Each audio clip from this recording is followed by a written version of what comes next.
Hola, ¿cómo están? Mi nombre es Valeria Reyes y vengo a dar mi opinión sobre el libro asignado, el cual en este caso lleva por nombre Forma y Diseño.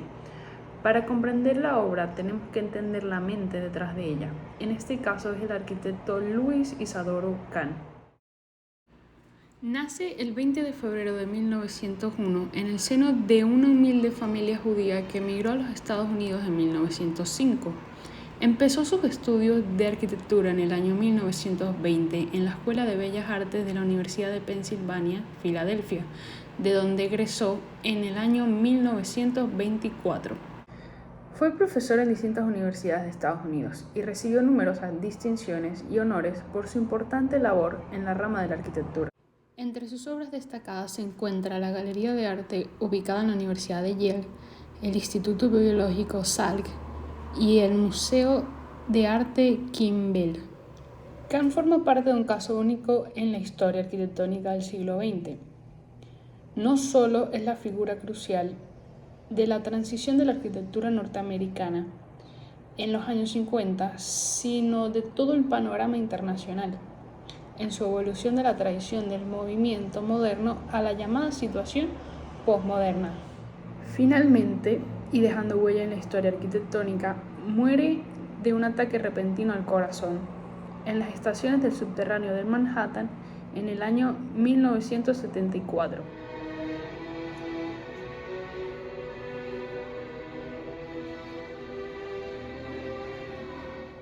Ahora pasaremos a enfocarnos en las opiniones que quiso demostrar en su libro, el cual lleva por nombre Forma y Diseño.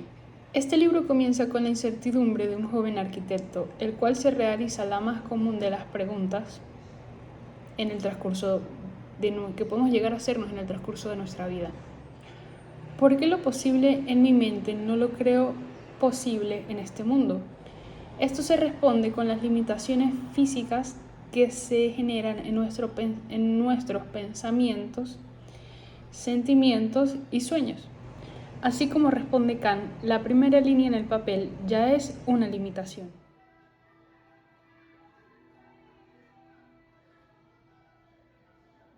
Con esta respuesta podemos lograr entender que Kahn simplemente era un hombre libre, a pesar de lo vivido en su pasado.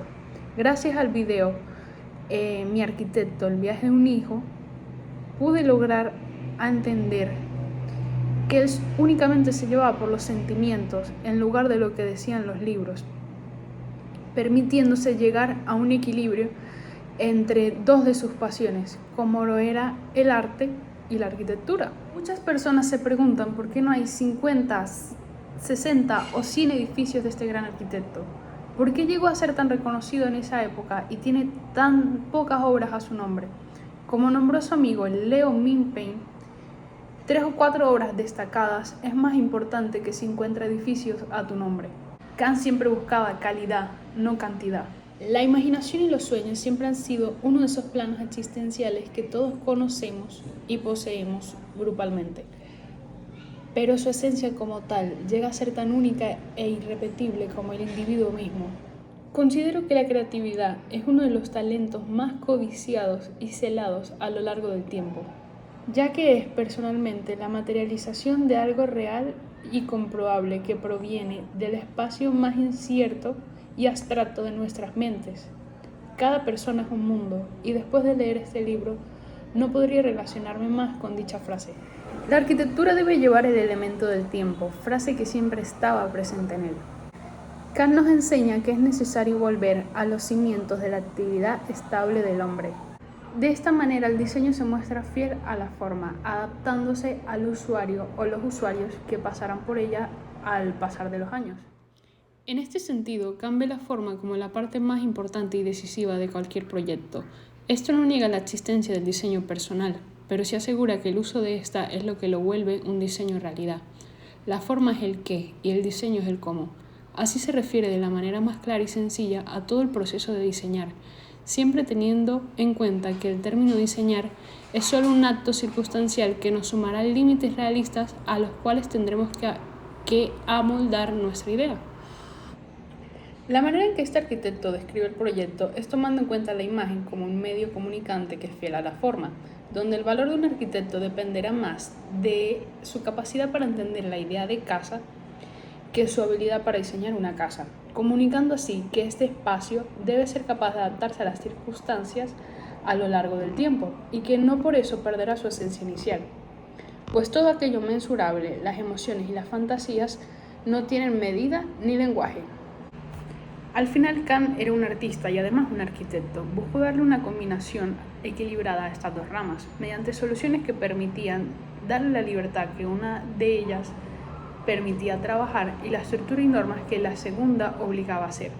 Cuestionaba todo lo que veía en las obras, para de esta manera tratar de darle al usuario una solución casi perfecta, permitiendo perdurar en el tiempo. Es importante destacar que Kant era indiscutiblemente un admirador del orden. Lo consideraba como la primera y principal atadura de una idea a su materialización en la realidad, incluso considerándolo un principio de su arquitectura, donde la geometría, la claridad de la composición y la simetría parten hacia la forma de las edificaciones. Reconociendo que mientras más orden tuviera, más sencilla sería la diversidad del diseño, de esta manera es como Kant logra ser un arquitecto atemporal que buscó la calidad en sus obras para lograr que hasta el día de hoy sigan siendo actuales y evolutivas con las generaciones que las rodean. Considero que fue una manera acertada de ejercer la arquitectura y además se puede apreciar como grandes maestros anteriores que era una persona adelantada a su época. Su manera de encarar un proyecto es de las que permitieron que hoy se nos presente como un tema de discusión. Entre la receta del éxito de un proyecto para Kant no solo estaba la necesidad de comprender la situación y el objeto a trabajar. También existían otras variables necesarias para que un proyecto pudiera ser ciertamente de su autoridad. Una de sus características ya antes resaltadas y presente en todas sus obras es la manera de empezar todo diseño por una forma simple e identificable. Algo así como una base que poco a poco se podrá ir desarrollando en algo extraordinario. Algo así funcionaba el estilo de trabajo de Louis durante un proyecto. Desarrollaba todos los aspectos desde lo más sencillo hasta los más complejos, ya que él veía algo monumental y extraordinario en lo simple. Veía la capacidad de ser fácilmente digerido y comprendido las formas sencillas, en donde la figura como tal sería procesada de manera más simple y rápida, lo que daría un paso libre y más directo a los sentimientos y emociones que dicha forma fuera a aportar. Al final, todo lo referente al diseño podía ser reinterpretado y entendido de diferentes maneras, dependiendo del usuario del que hablemos, pero la forma no contaba con dicha cualidad, ya que la forma es algo existente y conocido, no algo abstracto e impersonal que podríamos llegar a moldear hasta sentirse identificable con nosotros mismos.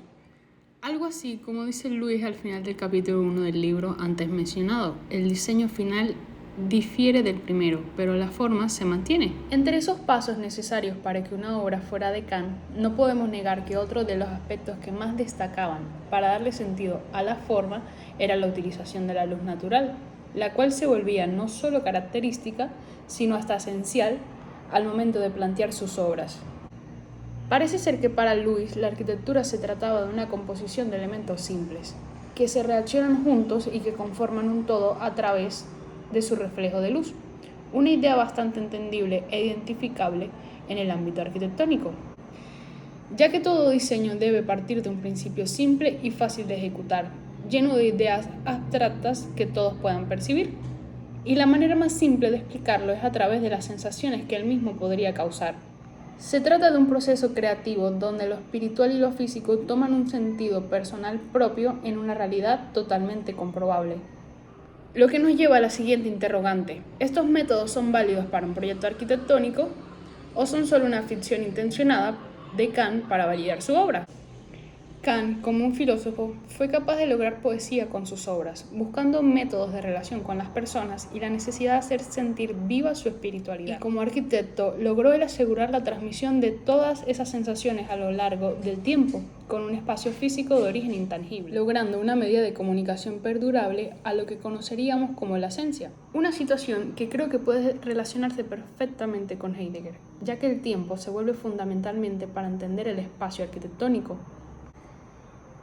en especial a la hora de vivirlo, ya que cuando se entra en la dimensión del recuerdo, el recuerdo y la imagen que se hace comienza a ser la experiencia misma.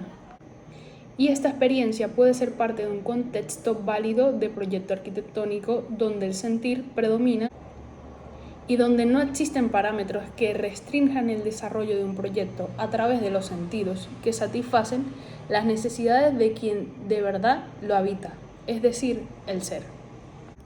Razón por la cual para Kant era sumamente necesario estos llamados pasos o características del ser y obra como tal, en las que el inicio del diseño toda idea es intangible e inmensurable, hasta el momento en el que se materializa y pasa a ser algo vivo, real y contable, para después volver a su estado invisible original.